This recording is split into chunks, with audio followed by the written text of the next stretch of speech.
Welcome to the Toffee Blues extra show, your extra source of all things Everton. We're back this week and I'm with Ben again. Welcome, Ben.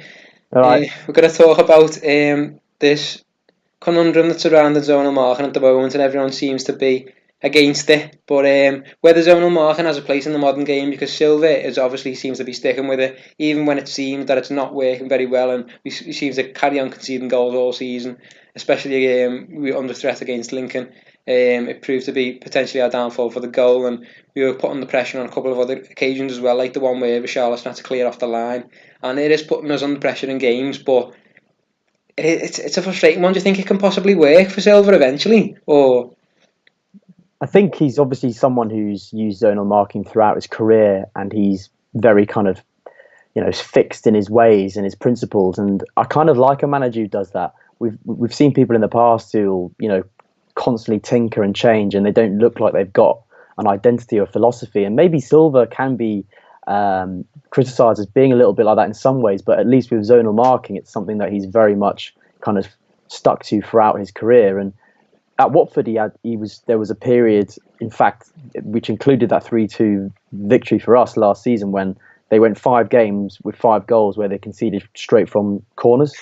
And he's kind of brought that, unfortunately, at the moment, he still brought that to us. But even I can think of Everton over the last couple of years where we haven't been brilliant at defending set pieces. So it's a combination of things. And it might just be that the players that we've got aren't mobile enough to deal with crosses from out in wide positions. Even in-game crosses I can think of against, say, Man City, where we weren't clever at keeping an eye on the players in the box. So it's not necessarily from set pieces, but it's one of those where, does the manager ask the players, what do you want to do? What are going to best fit your attributes?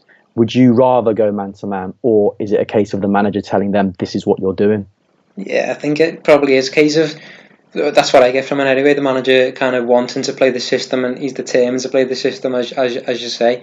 And I don't think he's prepared to shift on that. I think he's trying to get his players used to that, and it's going to take a while, because it seems maybe a few of them may not be used to that. I'm not sure if they played at the former clubs, but it is taking a little bit of getting used to. But I'm hoping he is hammering it home at the training ground, because it is something you've got to get used to. And we can't afford to be learning that during games, because obviously we're losing out from it. And I get your point as well. It's happening during like in-game crosses, things like that. It's not just set pieces, as you say, against like Man City, when the likes of Yerry Mina were getting beaten in the air by like 5'8" people like Sterling and Jesus, and it is probably in the air as well. But we do have players who are strong early. I think the 3 centre backs, you could make a case for all of them being very strong early. Certainly Michael Keane, Yerry Mina, both known for their aerial abilities, and Kurt Zuma also is strong in the air, as we've seen. But why isn't it happening for them? Why aren't they being able to defend these set pieces and in-game crosses too? I think the simple answer, and you alluded to it there, is just a case of, we've got 3 centre halves there who are getting used to playing with each other, and B, you've got Silva, who I still don't think knows who his number 1 pairing is. There was obviously a good run that we had before Mina was declared fully fit, where Zuma and Keane almost by default were put together. Obviously Jags was suspended, but realistically he was never going to be first choice this season. And there was that understanding of, well, we know this is what it is. It's Zuma and Keane. And there were signs that they were developing an understanding. And Mina, in a way, he's had moments against Chelsea away where it was excellent, where you felt this is a £30 million centre half. There have been other times when you think you can just clearly see that he's going to take time to adapt, and when he is fully up to speed, he is going to be fantastic, and he's going to be a threat in both boxes. At the moment, you could just see the clear signs of teething problems, where even against Lincoln at the weekend, they nearly gave away a penalty where they almost collide with one another. They're both going for the same ball, and teams are just finding it way too easy. A way of playing even short corners. They're another way that people are scoring against us. Brighton found a way of manipulating the angle of the cross, and the second phases that we seem to be switching off. But on the subject of zonal marking, one person that really we need to speak about is Jordan Pickford, because he's someone who I believe, since the World Cup, he's been in a group of England players, even just general World Cup players, who are having a little bit of a dip.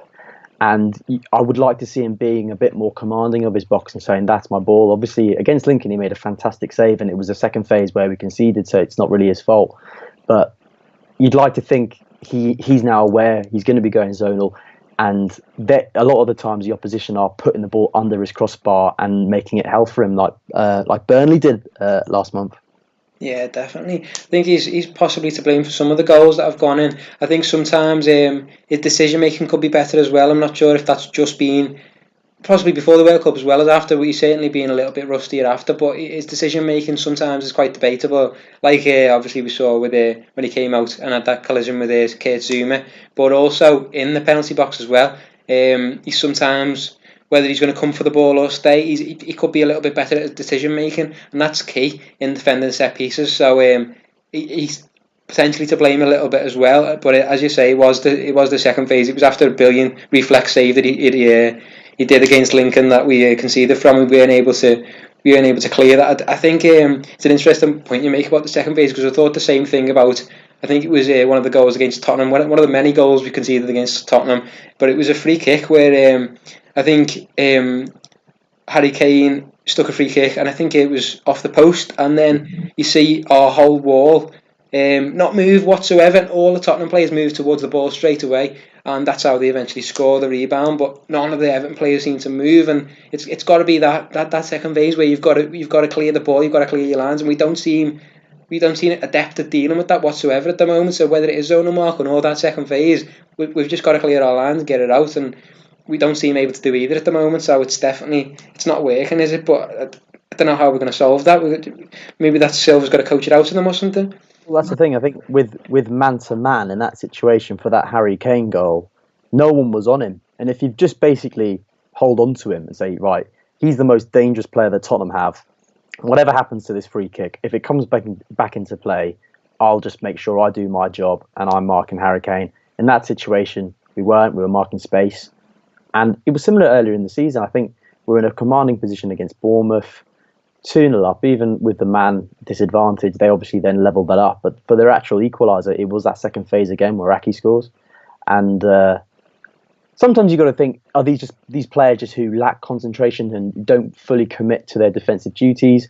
It was a Dominic Calvert-Lewin against Rotherham earlier in the season from a set piece where Silva actually came out and outed him and said he was at fault on that particular occasion. Obviously, Calvert-Lewin had a great game, so it felt like he can almost have a free swing at giving him a bit of criticism, because obviously everything else he did in that game was decent.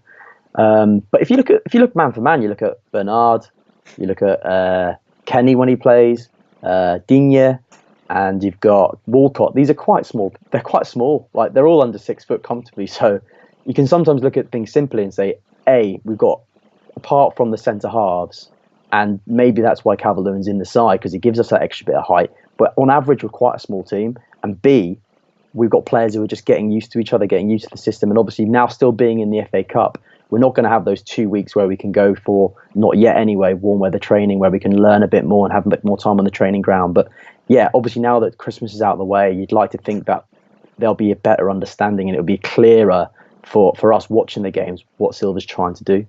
Definitely, I completely agree with that as well.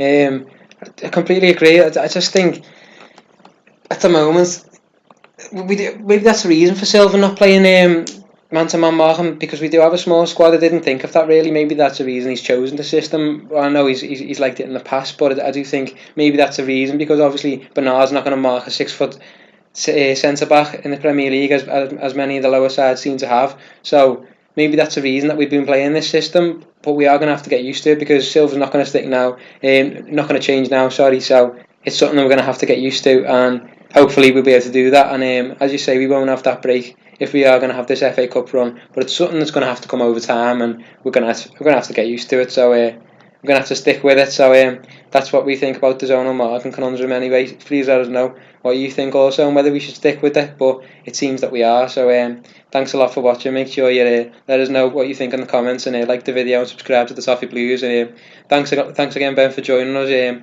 Pleasure to have you on. And thanks for watching. Make sure you join us next time on the Toffee Blues.